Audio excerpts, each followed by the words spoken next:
Shalom saudaraku dalam Tuhan. Saudara, kalau kemudian para mualaf mendengarkan apa yang disampaikan oleh Bapak Bambang Nursena dan saudara Elia Miron di video berikut, maka saya percaya bahwa mereka sadar kalau Yesus adalah Tuhan, dan saya percaya bahwa mereka menyesal telah meninggalkan Tuhan Yesus.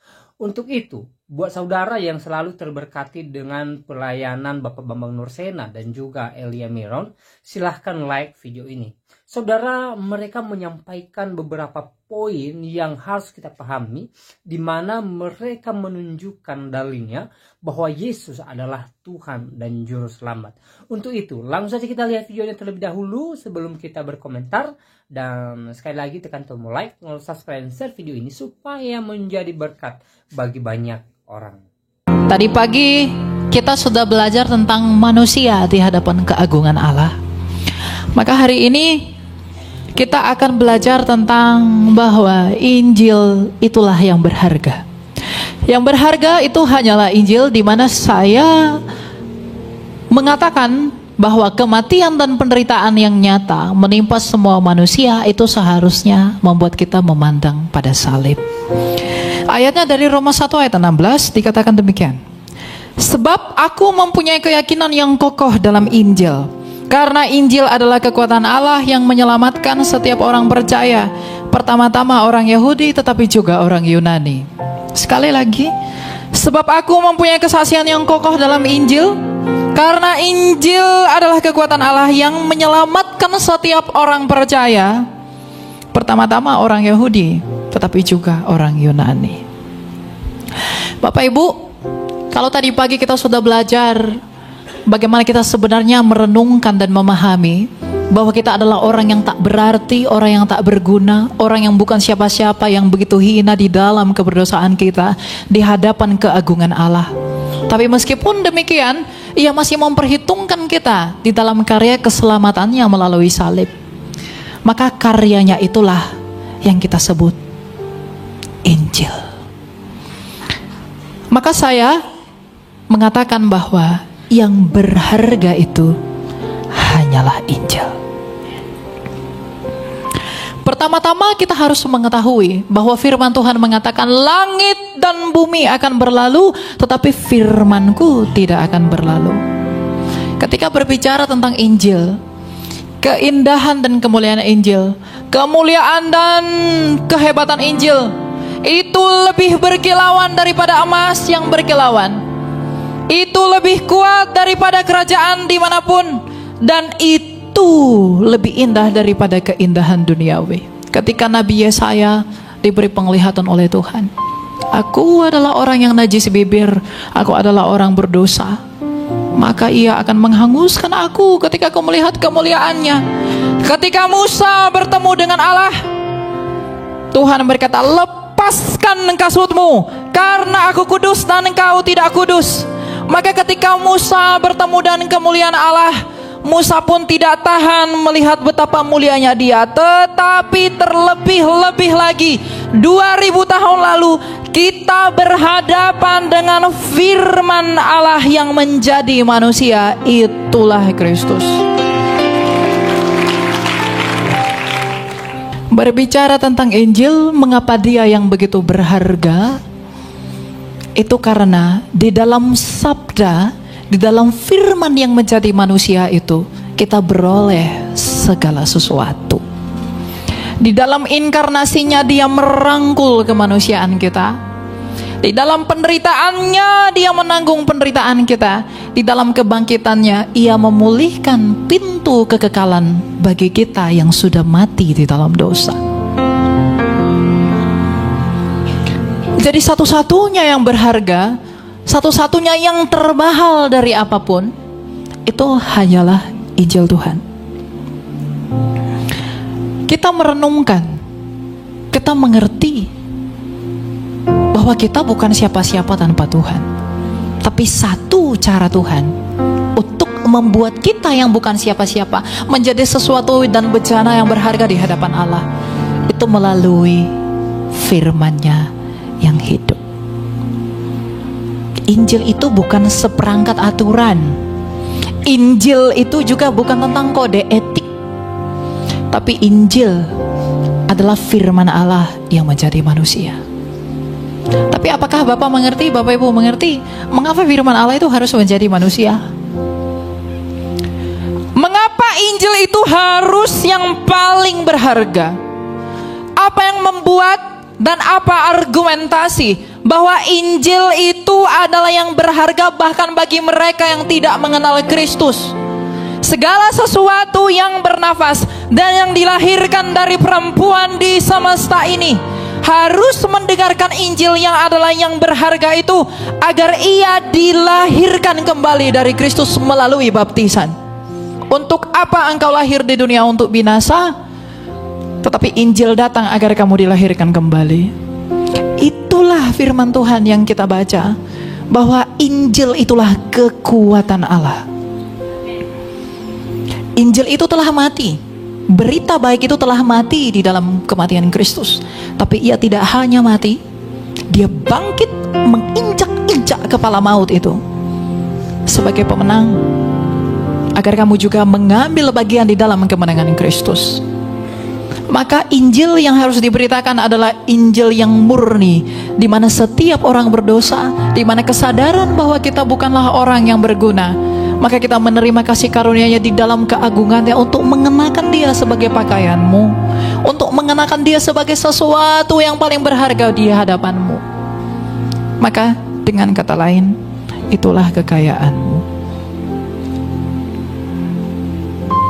Dan kalau kita mengerti bahwa Injil itu tidak ternilai, apa yang dituntut dari Injil ini kepada kita?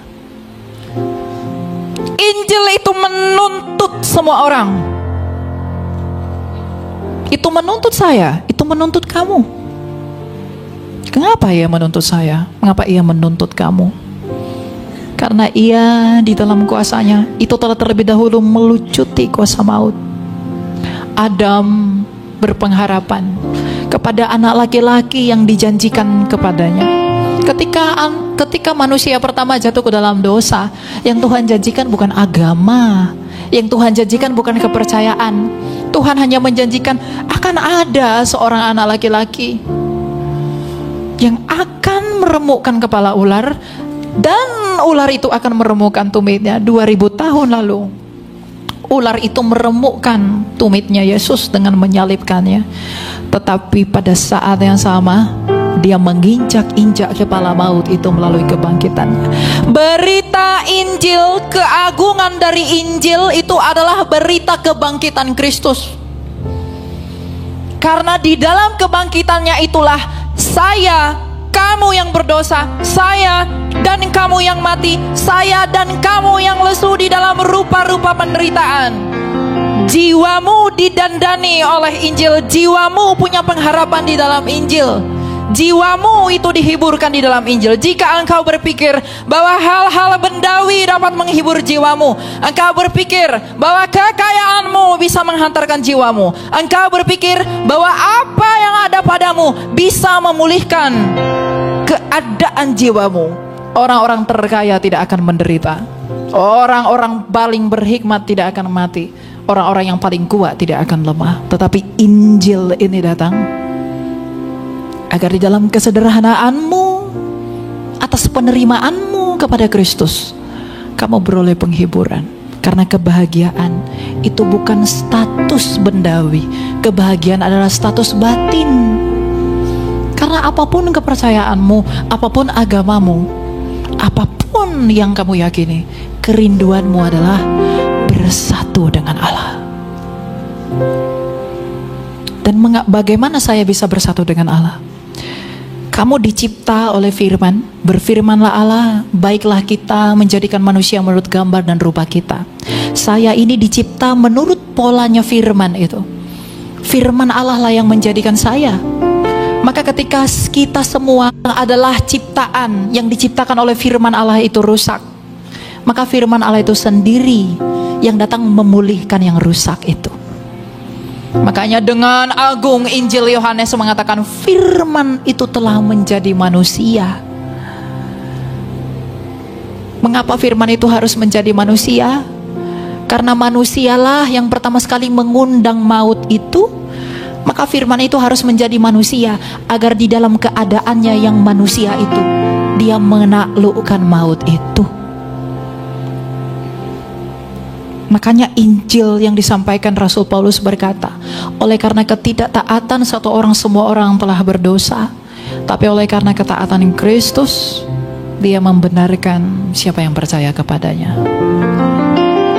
Inilah berita baik.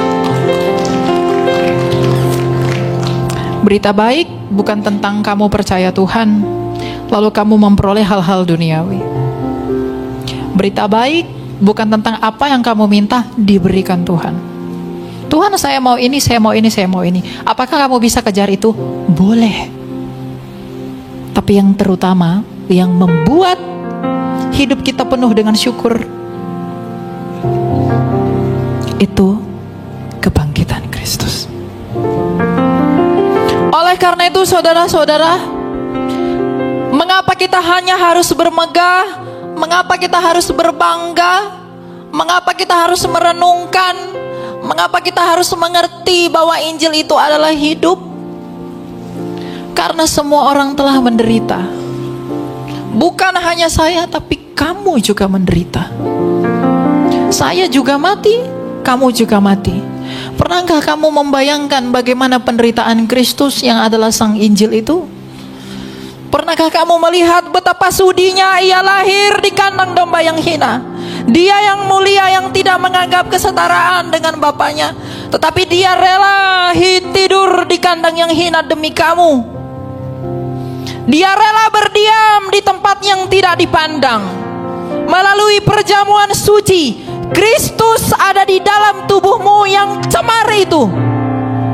Melalui perjamuan kudus, dia mau berdiam di dalam tubuhku yang cemar ini. Bukankah itu kasih karunia? Bukankah itu belas kasih Tuhan yang tak ternilai? Lalu apakah engkau, wahai manusia, yang menganggap ada yang lebih mahal daripada Injil Kristus? Apakah engkau sehingga engkau meninggikan dirimu, yang memperkatakan sesuatu yang menentang anak manusia, bahwa ada yang lebih berharga di luar dia? Who are you? Siapa yang kamu puja-puja? Apa yang kamu pegang? Kemana hatimu pergi? Itulah Tuhanmu. Sekarang, kemanakah hatimu pergi? Apakah engkau merenungkan? Apakah engkau memahami? Apakah engkau mengerti? Mengapa Tuhan saya datang kepada saya demi kasih-Nya kepada saya? Kalau kita mengerti bahwa salib itu ternyata begitu berharga, di dalam cinta dan kasih-Nya kita dipulihkan, di dalam cinta dan kasih-Nya kita beroleh hidup, di dalam cinta dan kasih-Nya kita dipersatukan dengan karunia-karunia dan misteri di dalam perjamuan kudus, maka tidak ada yang bisa kamu banggakan selain Dia. Maka apa tuntutan dari Injil itu? Kita sudah sadar bahwa Injil itu yang paling berharga. Lalu apa yang dituntut Injil itu di dalam kita? Apa yang ditelusuri oleh Roh Allah di dalam kita? Dalam 1 Korintus 2 dikatakan, tidak ada yang bisa mengerti siapa Allah selain daripada Roh Allah. Tidak ada yang bisa mengerti apa yang ada di dalam kamu selain daripada rohmu. Maka ujilah dirimu sendiri. Lihatlah sejauh mana engkau mencintai Allah. Lihatlah sejauh mana engkau memandang pada salib. Lihatlah sejauh mana engkau sadar bahwa pengorbanan Kristus itu begitu berharga, yang dimana dengan kesadaran itu engkau berbuah, hidup, dan tinggal di dalam ketetapannya. Ujilah dirimu. Bagaimana perbuatanmu yang baik itu? Dari manakah asalnya itu? Dari manakah kedatangannya itu? Apakah yang memunculkan itu? Apakah engkau pikir, apakah saya pikir, dengan percaya kepada Yesus, saya percaya, lalu saya bebas melakukan hal-hal yang jahat. Saya bebas melakukan hal-hal yang tidak pantas di hadapan Tuhan, karena saya memperoleh pengampunan. Injil menuntut kamu untuk bertobat. Injil menuntut kamu untuk metanoia, kembali kepada jalan Kristus. Kalau kita dulu berpikir hal-hal yang duniawi, bukan berarti kamu meninggalkan dunia, kamu pergi ke Pluto. Kamu tetap di dunia, tapi kerajaan itu, cinta yang dari roh, itu menyatukan kamu dengan hikmat ilahi. Agar kemanapun kamu pergi, siapapun yang menjadi temanmu, apapun yang menjadi sandaranmu, itu semuanya berdiri di dalam Kristus. Untuk itulah Injil itulah yang berharga. Pernahkah engkau menangis karena mengaku dosamu? Atau engkau hanya menangis karena meminta sesuatu? Pernahkah kau melihat betapa sebenarnya kita hanya minum dari air yang mengalir dari kaki Kristus? Pernahkah engkau membayangkan bagaimana tancapan paku yang ada di tangannya? Pernahkah engkau membayangkan bagaimana dalamnya mahkota itu? Pernahkah engkau membayangkan betapa dalamnya lambungnya yang tertikam itu? Barang siapa yang memandang rendah pengorbanan ini, dia akan binasa dalam kebodohannya. Mungkin ada orang, siapapun yang mendengarkan ini, dia akan mengatakan itu adalah kebodohan. Tapi Rasul Paulus mengatakan, pemberitaan Injil adalah kebodohan bagi mereka yang mau binasa. Bekerjalah, berbisnislah, lakukanlah semua pekerjaanmu, melayanilah oleh karena cintamu kepada Kristus. Lakukan semuanya karena cinta sama Dia. Lihat bagaimana Dia telah berkorban. Lihat bagaimana Dia telah melakukan segala sesuatu yang baik bagimu. Apakah yang kita lakukan? Apa yang kita balaskan? Kebaikannya Dia yang tak berdosa menjadi berdosa. Apa yang kita lakukan membalas itu? Bukankah kita membalas kebaikannya dengan dosa? Bukankah kita membalas kejujurannya dengan tipuan? Bukankah kita membalas pengorbanannya dengan melupakan Dia? Bukankah kita membalas kasihnya itu dengan durhaka pada hukumnya? Ini bukan teguran buatmu, teguran juga buat saya. Saya mengatakan ini bukan karena saya sempurna di hadapan Allah, saya yang paling berdosa. Tapi agar di dalam dosa ini, di dalam pengakuan kita orang berdosa, kita semakin bersyukur karena merenungkan kasih karunia Allah yang tak terbatas itu. Dosa kita memang begitu besar, tapi kesabaran Allah lebih besar. Tapi Rasul Paulus memperingatkan semua orang, jangan permainkan Allah. Injil ini menuntut agar pikiranmu berubah arah. Kita berubah arah dari pikiran-pikiran yang sia-sia, hikmat dan filsafat yang bodoh, itu kepada pikiran-pikiran Kristus. Ketika Kristus mengatakan kasihilah Allahmu, kasihilah sesamamu, kasihilah musuhmu, dunia ini memandang itu sebagai hikmat yang bodoh.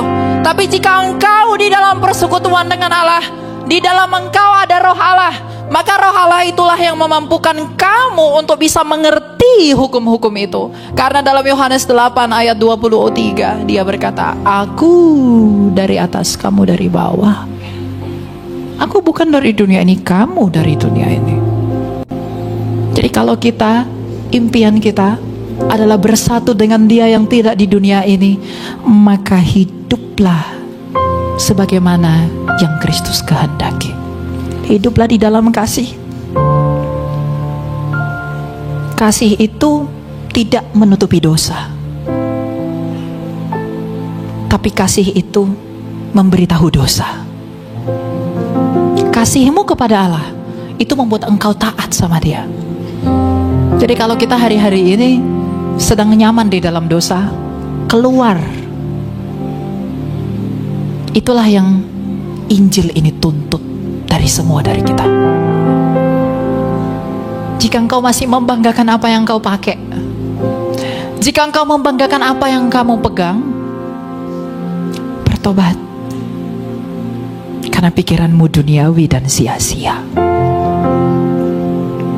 Engkau berani meminta, engkau berani memperkatakan hal-hal yang berusaha merayu Dia. Engkau berani memohon, engkau berani mengemis kepada Kristus, engkau berani berharap padanya, tapi kau tak pernah berani memberitakan namanya. Engkau berani dan saya berani berbuat dosa, tapi saya dan kamu malu untuk bertobat. Yohanes Chrysostomos, Bapak Gereja dari Konstantinopel, berkata, iblis itu sudah menipu kita begitu dalam. Iblis itu meyakinkan kita entah bagaimana. Kita begitu berani berbuat dosa, tapi malu untuk bertobat. Tapi sikap yang benar menurut tuntutan Injil adalah kita harus berani bertobat dan malu untuk berdosa. Saya tidak menghakimi siapapun di tempat ini. Saya hanya mengingatkan bahwa apa yang ada di dalam hatimu, itulah Tuhanmu. Kalau yang di dalam hatimu, waduh, saya harus menumpuk lebih banyak lagi, saya harus berbuat lebih besar lagi, agar saya dipuji manusia, agar saya diagungkan manusia, agar saya tidak kalah saing, itulah Tuhanmu. Saya harus pergi ke sana, saya harus pergi ke sini, dan gak kalah, itulah Tuhanmu. Saya harus memakai ini, saya harus memakai itu, itulah Tuhanmu. Saya harus berteman dengan dia, saya harus berteman dengan dia, tapi tidak mementingkan kebenaran, itulah Tuhanmu. Tapi kalau di dalam hatimu kamu sadar dan mengaku bahwa kamu orang berdosa, dan kamu hanya hidup setiap hari merenungkan apapun di dalam pekerjaanmu, di dalam aktivitas yang kamu lakukan setiap hari, tapi ada cinta Kristus yang terlukiskan dalam hatimu, di dalam pengertianmu yang benar di dalam Injilnya, itulah Tuhanmu. Jadi Bapak Ibu, saudara-saudaraku, tujuan hidup itu tidak ditentukan oleh apa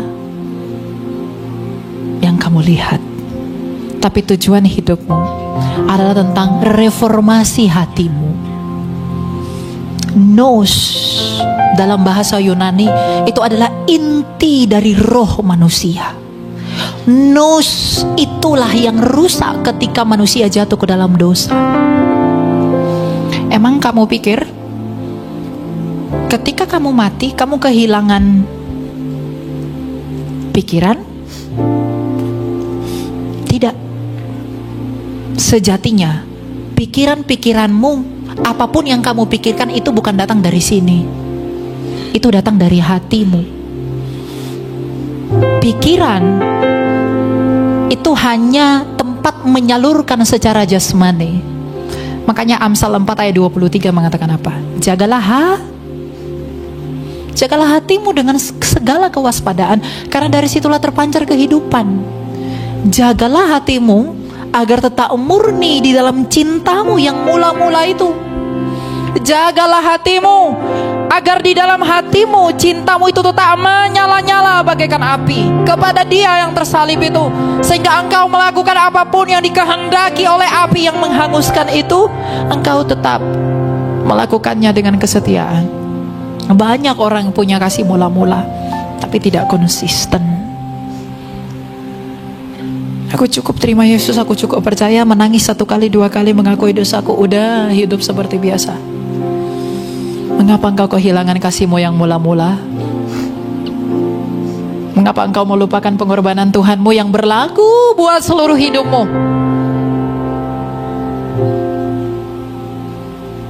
Siapakah engkau, siapakah saya, Elia yang tak berguna ini di hadapan Allah? Kalau bukan karena kasih karunia-Nya, saya tidak bisa berdiri di tempat ini, dan kamu tidak bisa duduk di sana.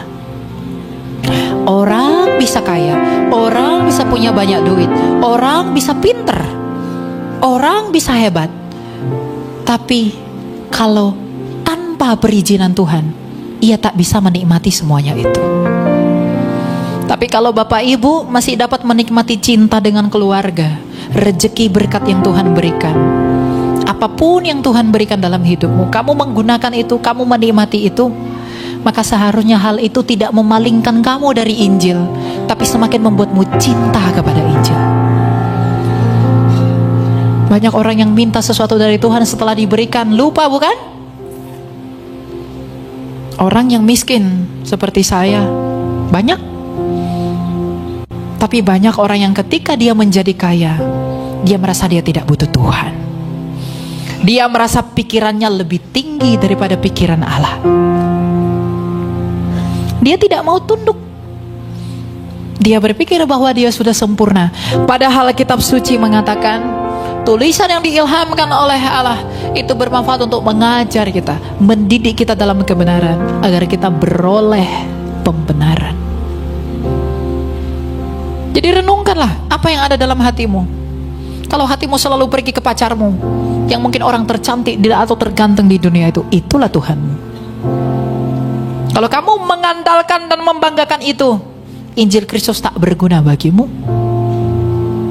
Kalau kamu membanggakan betapa banyaknya saldoku di rekeningku, itulah Tuhanmu. Engkau melupakan hikmat ini.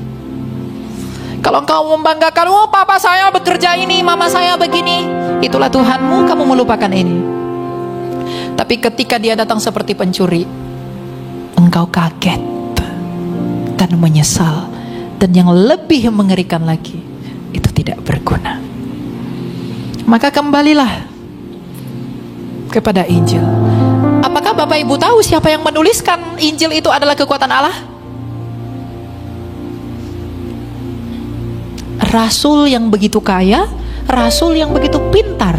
Maka saya tidak bisa bermegah karena saya pintar. Saya nggak bisa sombong atas apa yang saya punya. Tapi saya bisa bermegah karena saya percaya kepada Injil yang adalah kekuatan Allah, bukan kekuatan manusia. Kalau itu kekuatan manusia, itu akan sirna. Tapi sebagaimana dari awal saya katakan, langit dan bumi akan berlalu, tetapi firman Allah tidak akan pernah berlalu. Oleh karena itu, di dalam semangat Injili, di dalam semangat cinta kepada Tuhan, lakukanlah apa yang dituntut oleh Injil itu. Yang pertama, pertobatan. Kita harus pelan-pelan meninggalkan yang sia-sia, menurut apa yang Kristus kehendaki. Yang kedua, mari kita pergi keluar, menjadi terang, membawa Injil itu. Injil itu Yesus sendiri. Marilah kita keluar membawa Injil itu, agar orang-orang yang kita lewati melihat terang kita melalui apa? Melalui mulut kita, melalui perbuatan kita, melalui kasih kita, melalui apa yang kita lakukan. Agar orang-orang yang belum mendengarkan kesaksian mengenai Kristus itu bisa melihat kemuliaan Dia yang kamu sembah di dalam apa yang kamu lakukan. Sehingga orang-orang bisa percaya, orang-orang bisa mengerti bahwa mereka pun ternyata butuh apa yang menyelamatkan kamu, yaitu Injil Tuhan. Mereka juga butuh, mereka juga perlu keselamatan jiwa, sebagaimana engkau juga memperolehnya. Mereka juga butuh cinta kasih, mereka butuh pengorbanan, seperti yang dilakukan oleh Kristus di dalam pengorbanannya di dalam salib. Apapun kepercayaanmu, siapapun engkau di hadapan manusia, itu tak berguna di hadapan Allah. Tapi kalau engkau setia, engkau bangga kepada Injil Tuhan, dan tuntutan Injil itu kamu lakukan, yaitu pertobatan, menjadi terang, menerangi orang, dan kerendahan hati, engkau disayang oleh Tuhan. Makanya orang yang tulus hatinya itu akan diberkati Tuhan. Saya bukan orang yang anti dengan orang kaya. Tidak. Justru kalau kamu kaya, disitulah kesederhanaanmu terlihat. Saya nggak melarang Bapak Ibu jadi kaya.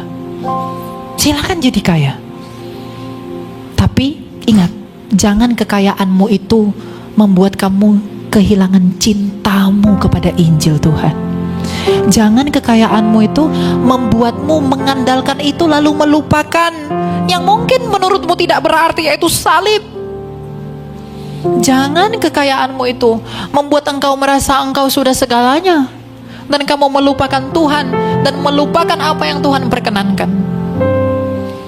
Silakan jadi kaya, silakan jadi kuat, silakan jadi bijaksana. Tapi Yeremia memperingatkan, jangan bermegah karena itu, tapi bermegahlah karena belas kasih, keadilan, dan kebenaran Tuhan.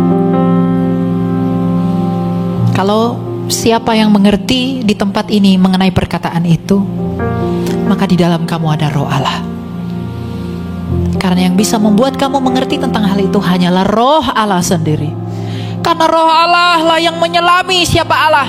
Misteri-misteri di dalam perjamuan Tuhan, misteri di dalam kitab suci, misteri di dalam apa yang kamu lihat, itu hanya bisa diberi pengertian oleh Roh Kudus.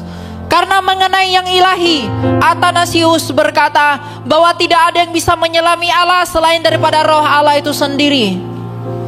Kita tidak bisa menjangkau Allah dengan pikiran kita yang tak terbatas. Tetapi betapa besar kasih karunia-Nya, terlebih-lebih lagi betapa besar cintanya bagi kita. Ia menyatakan dirinya melalui Injilnya, agar kita yang tidak bisa mengenal Dia karena dosa kita, ada akhirnya kita bisa mengenal Dia di dalam cintanya itu.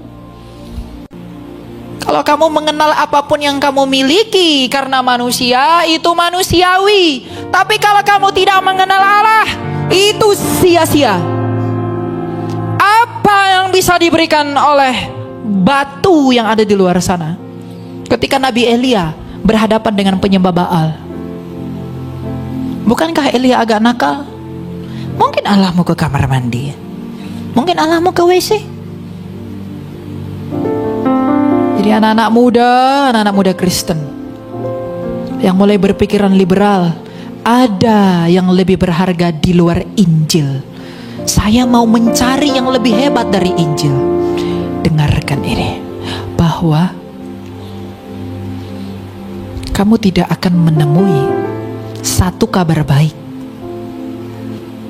yang lebih hebat, lebih agung Saudara dari dalam Injil. Tuhan, sebelum kita lanjut mendengarkan apa yang disampaikan oleh hamba-hambanya di video berikut, saya kembali ingatkan untuk tidak lupa tekan tombol like, tekan tombol subscribe dan share video ini, supaya melalui video ini semakin banyak yang terberkati, semakin banyak yang mengerti bahwa Yesus adalah Tuhan, dan semakin banyak jiwa-jiwa yang dituai untuk kemuliaan nama Tuhan. Kita lanjut mendengarkan apa yang dipesankan oleh hambanya. Saya percaya menjadi berkat dalam kehidupan kita. Cinta, biasanya kasih, kita mengasihi yang lebih besar. Saya mengasihi pacar saya karena cantik sekali. Saya mengasihi ibu saya karena baik sekali. Saya mencintai dia karena besar sekali. Saya mengasihi dia karena kaya sekali. Saya mencintai dia karena hebat sekali. Itu adalah cinta yang wajar, cinta yang normal. Tapi ada cinta yang pernah terlukiskan di dunia ini. Pribadi yang terbesar mencintai yang tak berguna, yaitu kamu dan saya. Itu cinta yang tidak biasa, cinta yang tak pernah ada, dan cinta yang tak akan pernah ada.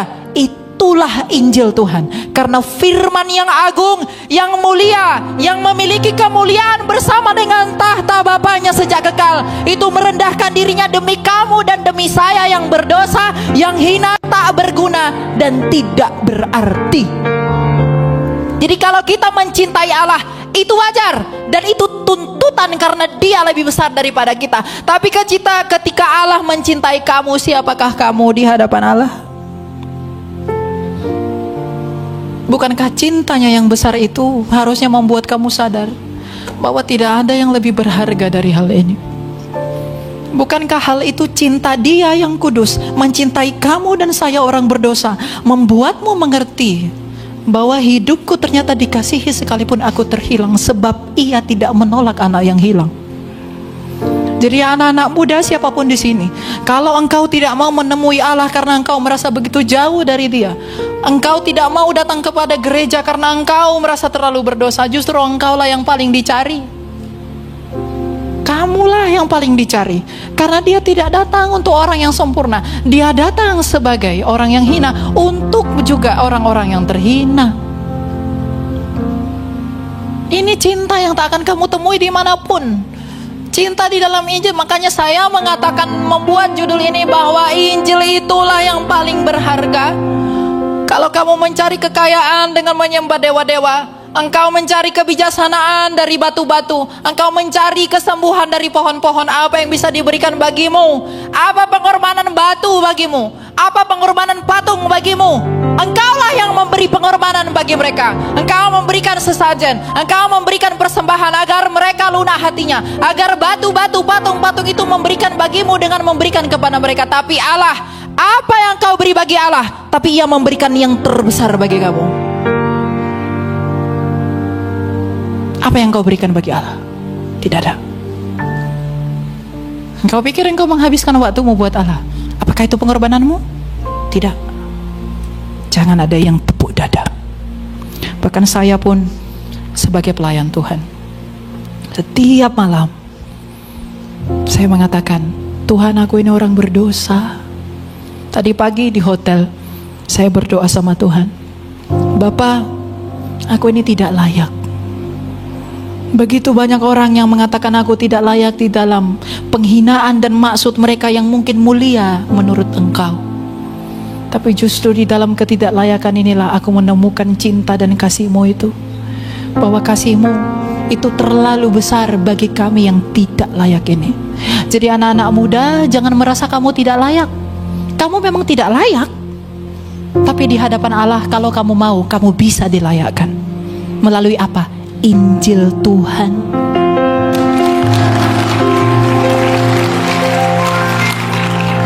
Kamu tidak bisa menemui di luar dari Kristus yang bisa melayakkan kamu. Baik yang di online dimanapun, kalau kamu mendengarkan ini, saya terlalu jauh dari Tuhan, maka datanglah kepada Injil ini. Karena memang Injil ini mencari kamu. Tuntutan Injil adalah pertobatan. Maka semua orang yang sudah hidup di dalam dosa, berenang-renang di dalam dosa, Injil itu memanggil kamu. Injil itu seperti singa yang mengaum. Dia mengaum-ngaum di tengah padang belantara. Dia menunjukkan, akulah yang agung, akulah yang besar, akulah yang kuat.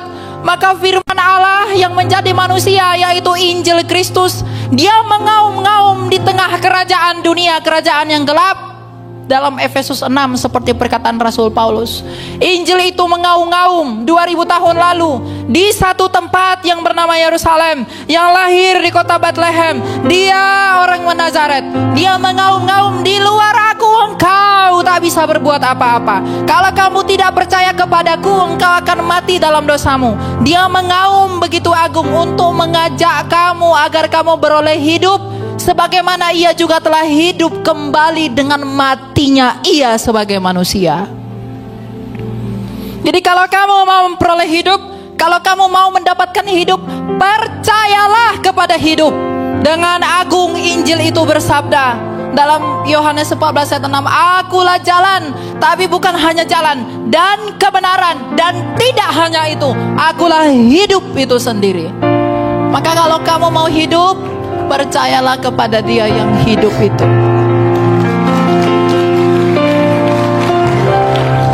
Anak-anak muda pun yang punya pergumulan galau-galau. Pacar saya meninggalkan saya. Saya sakit hati.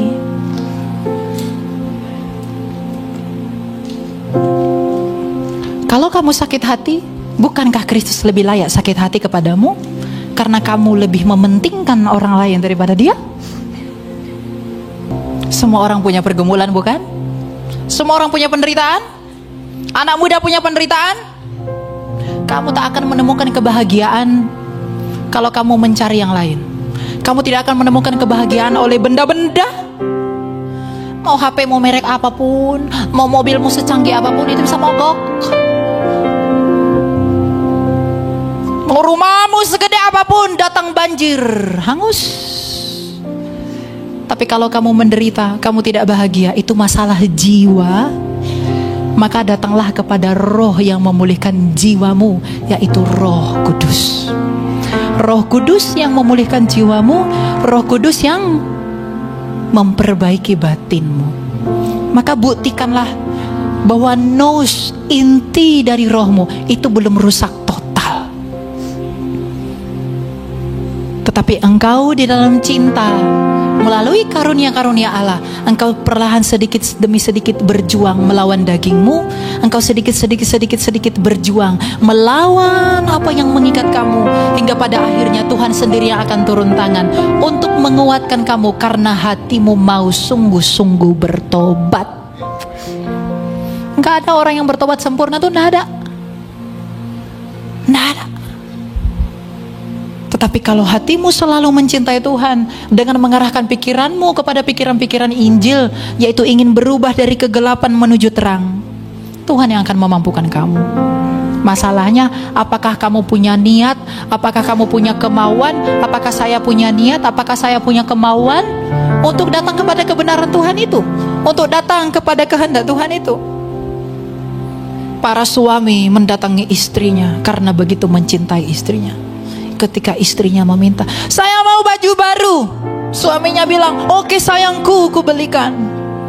Ketika pacarnya berkata, aku mau tas baru, oke sayangku, aku akan lakukan. Engkau melakukan hal-hal yang orang cintai kamu mau berikan untuknya.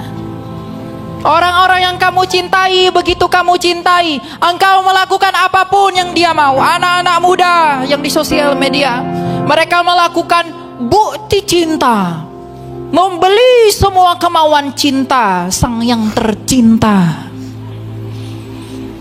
memenuhi keinginan pacarnya, memenuhi keinginan orang tuanya, memenuhi keinginan semua yang ada padanya. Bahkan ia rela menjual-jual banyak hal demi cintanya. Tapi apakah pernah engkau melakukan itu bagi Kristus?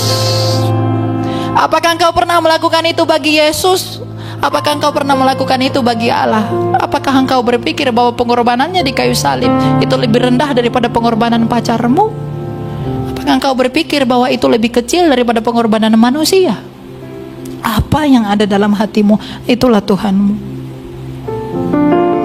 Jangan melecehkan, jangan merendahkan Kristus. Karena dia sudah pernah direndahkan, bukan karena dia yang rendah. Injil itu dengan agung berkata, siapakah di antara kamu yang bisa membuktikan aku berdosa? Orang Farisi yang paling picik dan suka menghakimi tidak bisa membuktikan Yesus berdosa. Artinya dia tidak berdosa, tapi dia harus mengalami penghinaan itu bukan karena dosanya, tapi karena dosa saya yang teramat besar dan dosa kamu juga. Itu cinta yang tidak biasa. Makanya saya beri judul, yang berharga itu hanyalah Injil Kristus. Jadi kalau kamu coba gunakan apapun yang lebih berharga dari Injil Kristus, kamu tidak akan menemukan itu. Orang Kristen yang sejati adalah orang Kristen yang mau mengakui bahwa ia orang berdosa. Orang Kristen yang sejati adalah orang Kristen yang mengakui bahwa dia orang yang tak berarti.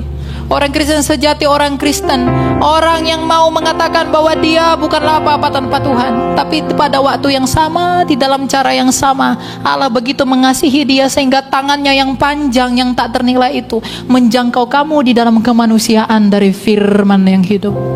Yang itulah Yesus. Kamu cari yang hal seperti ini di mana? Cinta yang seperti ini di mana? Jadi kalau ada anak muda Kristen, kalau ada orang tua yang mengizinkan anaknya tidak mengajarkan anaknya untuk cinta kepada Kristus, lalu anak-anak muda yang berpikir terlalu cepat, aku meninggalkan Kristus, terpenting aku berbuat baik. Engkau mengkhianati cintanya yang sudah ia berikan padamu. Terlebih-lebih lagi kamu telah mengecap karunia itu, tapi engkau murtad meninggalkan Kristus. Tuhan tidak benci kamu, tapi dia sangat mengasihani kamu. Karena pada akhirnya ketika kamu murtad, engkau kehilangan keselamatanmu. Engkau mengkhianati cintanya. Maka anak-anak muda, pikirkanlah sekali lagi. Pikirkanlah lebih dalam, pikirkanlah lebih tajam. Apakah alasan yang sebanding sehingga saya meninggalkan Kristus? Apakah alasan yang setara? Apakah alasan yang tepat bagi saya sehingga saya melupakan Injil salib? Apakah alasan yang berguna? Apakah alasan yang tepat ketika aku beradu dengan Allah sehingga aku melupakan kasih karunia Allah? Tidak pernah ada dan tidak akan pernah ada. Karena ketika kamu mati, semua orang yang dilahirkan dari perempuan tujuannya adalah mati.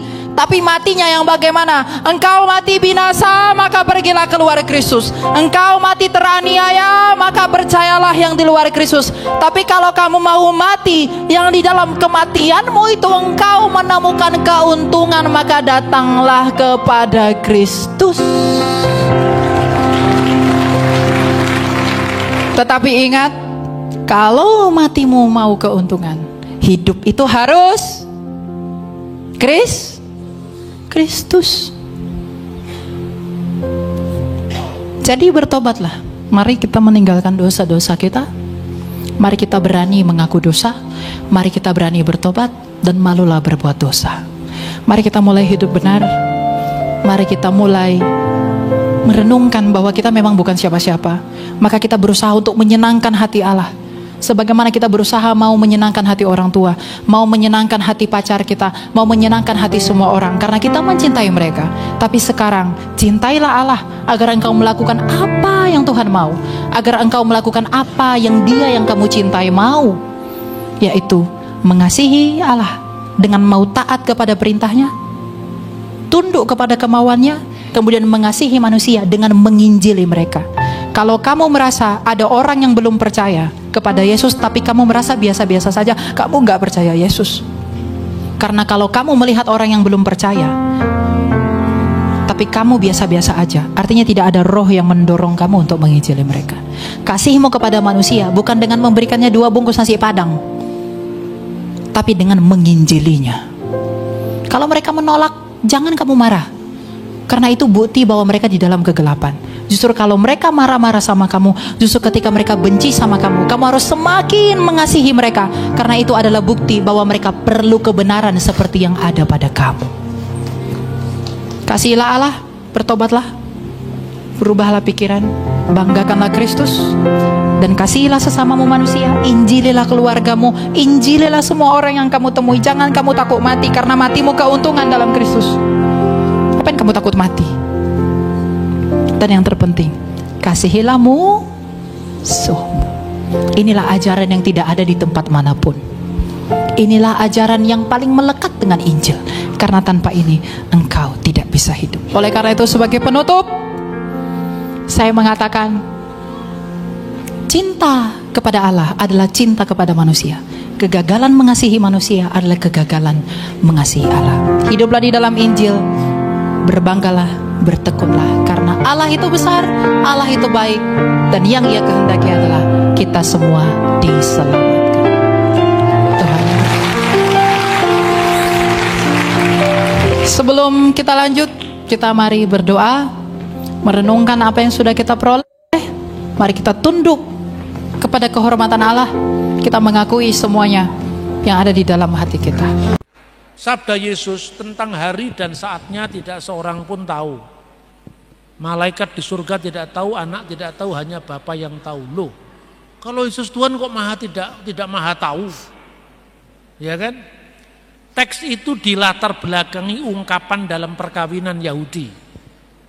Jadi gini ya, ini singkatnya gini. Orang Yahudi itu pada zaman Yesus terutama, zaman sekarang pun masih ada. Tapi ini khususnya di zaman Yesus. Ada 2 tahap perkawinan. Yang pertama itu adalah pertunangan, dan yang kedua perkawinan. Dalam tahap pertunangan itu yang terjadi pembayaran mahar.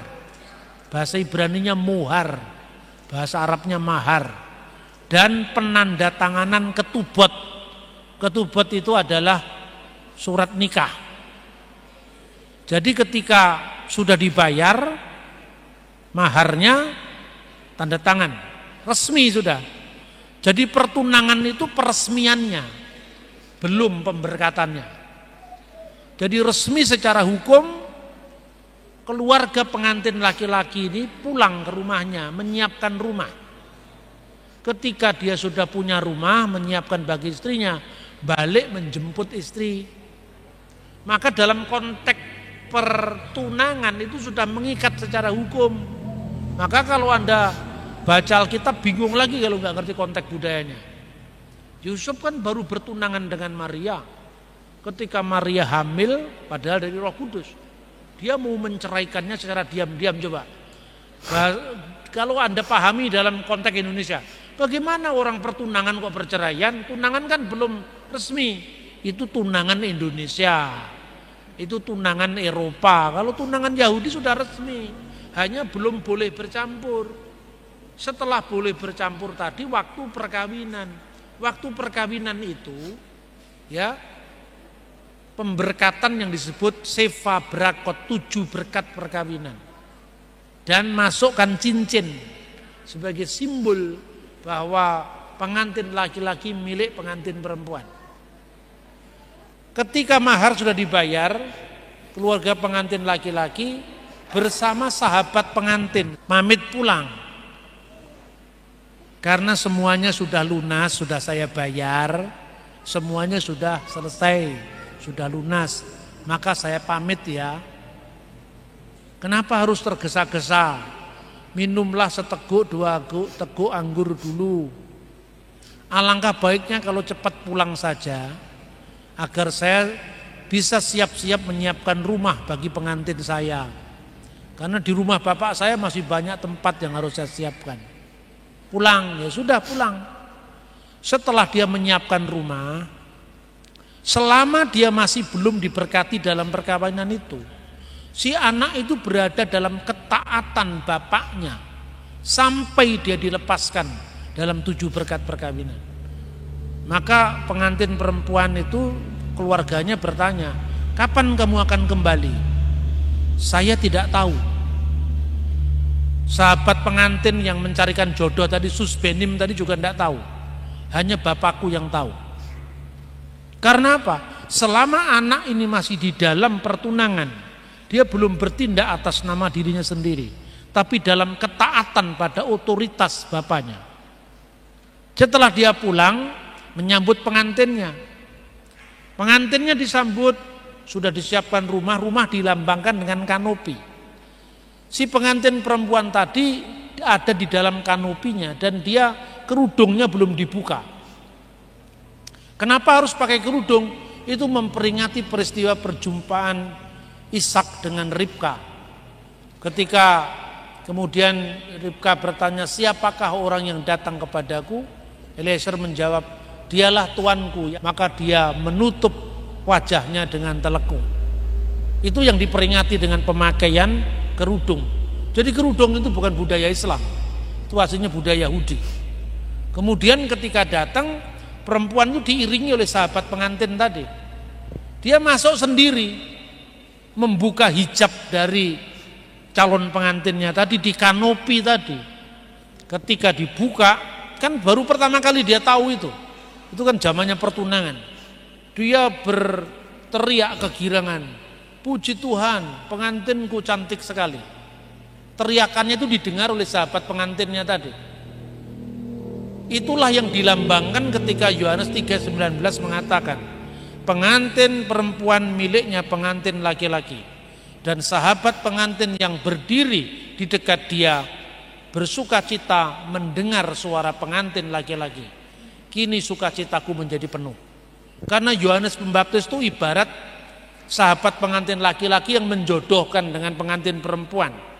Lihatlah anak domba Allah yang menghapus dosa dunia.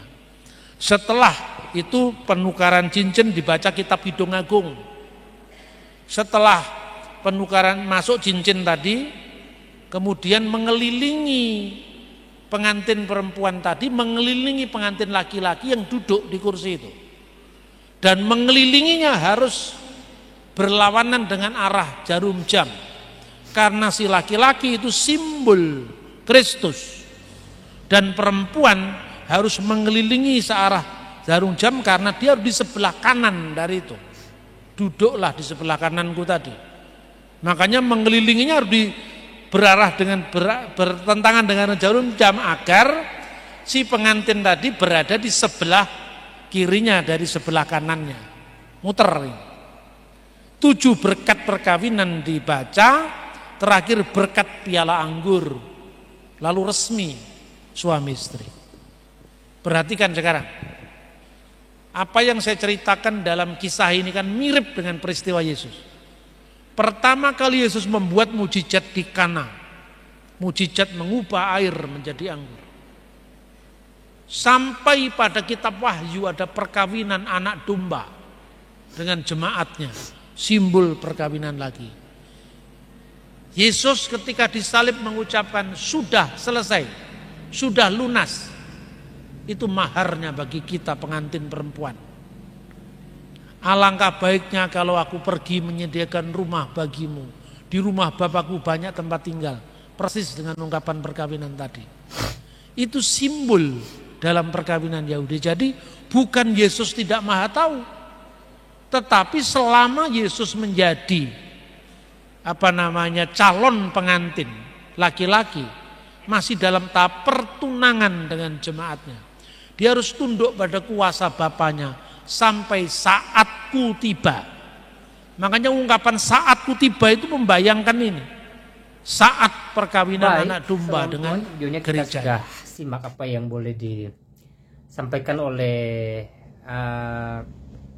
Elia Miron dan juga Bapak Bambang Nursena. Mereka menjelaskan tentang siapa Yesus Kristus. Nah, di luar sana banyak orang yang belum paham tentang apa yang barusan mereka sampaikan. Banyak orang yang kemudian tidak paham bahwa Yesus Kristus adalah Tuhan dan Juru Selamat. Ada orang mengatakan bahwa Yesus bukan Tuhan. Ada orang mengatakan bahwa Yesus hanya nabi, hanya manusia. Dan pendapat-pendapat lain tentang Yesus bahwa Yesus hanya manusia atau hanya utusan Allah. Nah, saudaraku dalam Tuhan, di video yang barusan kita lihat tadi, hambanya Bapak Bambang Nursena dan juga Elia Miron menjelaskan siapa Yesus Kristus. Elia Miron panjang lebar menjelaskan bahwa Yesus Kristus adalah Allah yang berkuasa, Yesus Kristus adalah Tuhan itu sendiri, dan Yesus Kristus adalah jalan satu-satunya keselamatan dalam kehidupan orang percaya.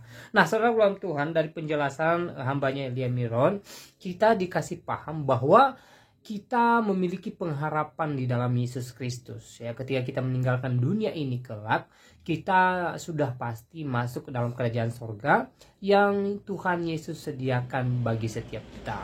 Nah, saudara Tuhan, banyak poin yang disampaikan oleh Elia Miron pastinya memberkati kita, menguatkan setiap iman kita. Begitu juga dengan Bapak Bambang Nursena.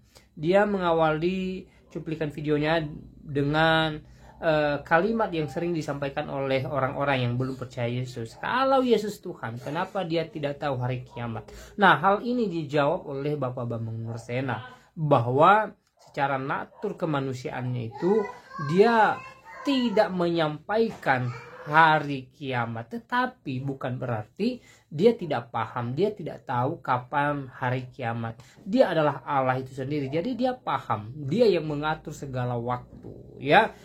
Yesus tidak dibatasi oleh ruang dan waktu, bahkan dia berkuasa atas itu. Tentu saja dia mengetahui kapan hari kiamat itu datang, tapi kenapa dia mengatakan bahwa anak pun tidak mengetahui kapan hari kiamat?